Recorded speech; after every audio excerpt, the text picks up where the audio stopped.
Chapter 191. The upcoming new training schedule for the cavalry. You can't possibly have made this. Gakane read the text written on the paper, his eyes wide as if he couldn't believe what he was seeing. Until now, the training of the cavalry members had undergone consisted of only basic physical exercises and integrated training for each unit. Despite each individual having unique abilities, it had been difficult for anyone to train solely for their own benefit. A large number of them didn't even know how to go about it. Now, with a rise in those who had completed general education and writing classes that took more of their time than training, and the status of the cavalry having grown incomparably higher than before, it was the perfect time to change the training schedule. Consequently, Yudir had spent nearly all of the previous night formulating the training schedule he had been considering for some time. He first wrote out a basic individual training schedule built upon his experiences from his previous life. Then he grouped together about 10 individuals, regardless of their units, according to the abilities he had observed in them so far. He purposely grouped those with similar and complementary abilities in order to create relationships that could aid in individual training. Essentially, the members would spend their day conducting personal training similar to what Yudir had done in his previous life. However, the main focus of the schedule was to provide a regular time for comrades to gather, observe, and assist each other to improve their abilities. I have already secured permission from the commander. When did you have the time to think of all this? You have been so busy running around, and there's even an examination? Gakane, who had been reading the schedule with his mouth agape, paused at a certain point. It was a section that mentioned a simple ability test under the deputy commander's supervision once a month to assess the development of abilities and diligence. Do we really need this? Examinations are absolutely necessary. There are many people who won't make a move without a goal. Moreover, the accumulated exam results could serve as a great standard when selecting and promoting necessary talents for the cavalry in the future. So it was indeed essential. I suppose you're right. As Gakane nodded and read on, the other members who had been conducting physical training nearby gradually gathered behind them. What's this? A new training schedule? Yudir made it. If you follow this, we can become as strong as him. Wow, it seems similar to before, but entirely different. It's systematic, but I'm not confident if I can keep up. 20 minutes of meditation right after waking up? Is it true that it helps accumulate and preserve power? The reactions were a bit of concern and fascination, but they were generally positive. Yudir ascended, leaving the mumbling members behind. Less than half a day later, all the cavalry members had read the new schedule. The members, having gained confidence while guarding the capital during the festival period, were currently striving hard, fueled by the desire to become stronger. They warmly welcomed the new systematic training plan. Yudir, I saw the new schedule. It's amazing. Those who are training with me will gather in the second floor lounge after the writing class ends in the afternoon. Come over. See you there. Kana, who Yudir ran into while heading down for lunch, excitedly whispered and left, waving her hand. It was fortunate that she was behaving as usual, as if her earlier collapse had never happened. Yudir headed to the lounge at the time Kana had mentioned. The majority of those gathered had not had any personal conversations with anyone apart from Kana and Gakane. However, such facts were no obstacle in front of their fervor for gaining strength. Yudir Ale is here. As soon as Yudir arrived, the members who had shouted loudly flocked to his side, raising their voices in a clamorous chatter. Yudir, they say your training skills are exceptional, right? Can you tell me how I should train? I'm not sure if my training method is right. Can you watch once and give me some advice? I also want to. Among them were some who hadn't shown much enthusiasm in their previous lives, remembering the dull times when they were solely focused on their own safety while working.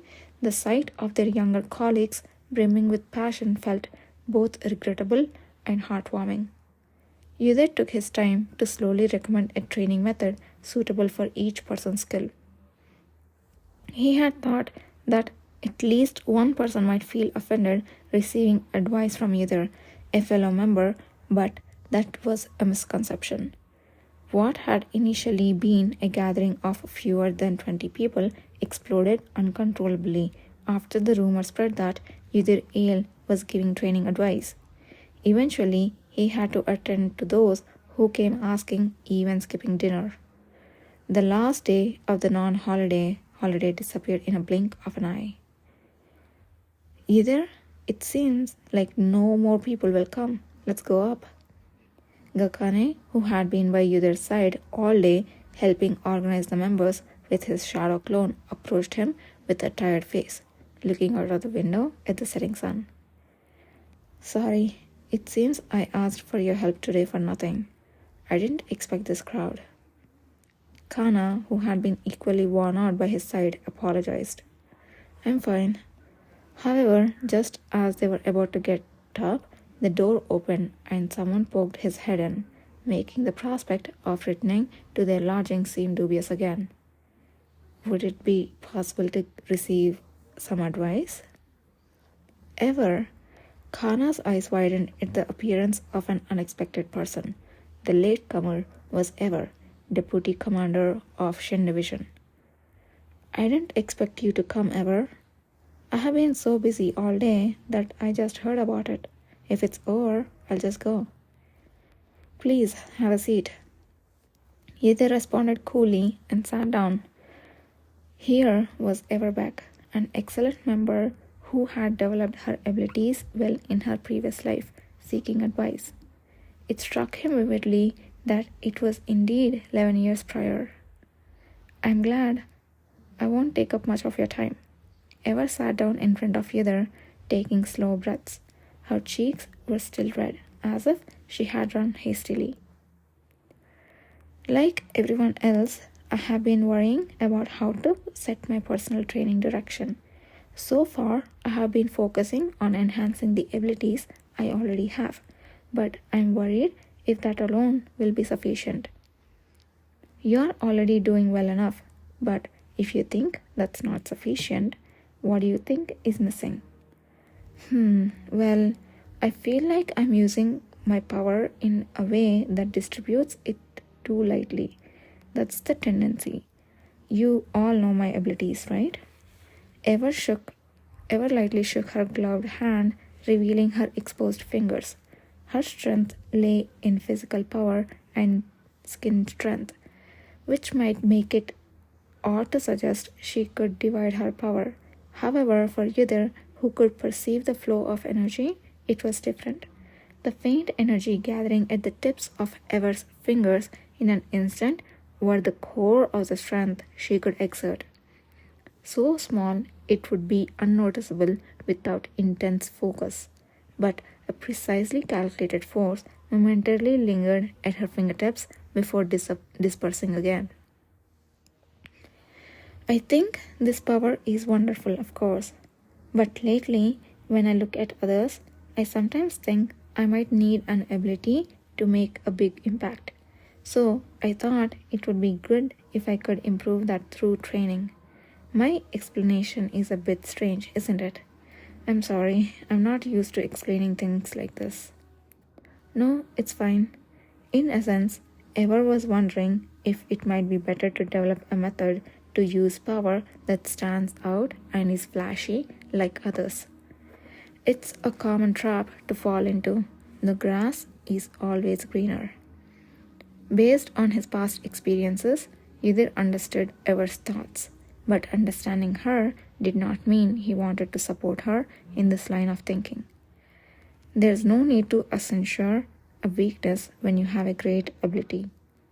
Yether remembered how Ever in his previous life had single-handedly jumped into a horde about 100 monsters and took them all down in an instant. It was ironic to think that the best use of the powers he had met someone who could wield their ability with precision had at one point considered training to go in the complete opposite direction. He almost laughed at the thought. I wouldn't do that ever, Ydir advised her in a quiet but firm tone. Your ability is far more amazing than those who constantly waste their energy. If I were you, I would continue as you have been, while increasing your courage and adaptability for close combat. Ever's power was mighty, but had the disadvantage of not having the same effect on the target when used from a distance. Her ability was most effective when used in conjunction with close combat. So, is that so? Was I being too greedy? Ever scratched her head with an awkward expression, prompting Kana to nod. It's not that you're greedy, it's just that your ability is so great. Out of all the people who came today, you're the first one Ydir has spoken so highly of. Really? While Ever seemed genuinely happy, but a little bewildered, it seemed as if she hadn't fully grasped the potential of her power. But with time, she would undoubtedly come to understand it on her own, without the need for anyone else's advice. Watching her, Ydir suddenly thought that he might be the one needing advice. When I think about it, what I really need now is an ability like Ever's. The red spots caused by the power of the redstone hadn't disappeared yet. He was in a situation where he couldn't really use his power like before, and had already been thinking of finding a more delicate way to divide and use it. And what better teacher to learn from than the master of such an ability? Someone who was born to use a very small, precise amount of power at just the right place. Ever? Yes? Would you teach me how to use your power?